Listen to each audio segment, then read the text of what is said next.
we know what gender identity is, and we've talked a little bit, and I appreciate, we've had a quick 10 or 15 minutes on that, but what is masculinity?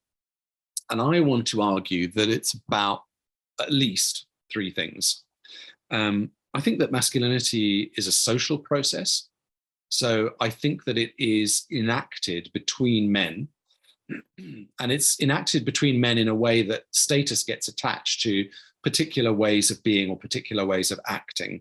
And I have elsewhere done talks on femininity, but very briefly, in part because I'm aware that not only is it not my area of expertise, but also I don't want to come across as mansplaining somebody else's experience. I know that nscience and I have talked about maybe reaching out to somebody who would do an equal kind of talk around the psychology of femininities. But there is a similar process in femininity where status gets attached to particular acts and ways of being.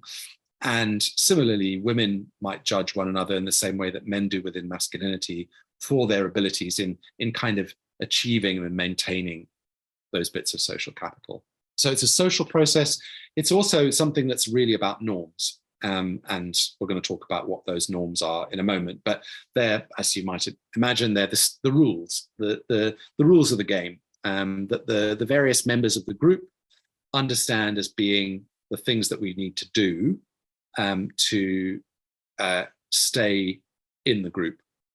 They don't have to be laws or whatever, but everyone kind of knows what they should be doing and they do it.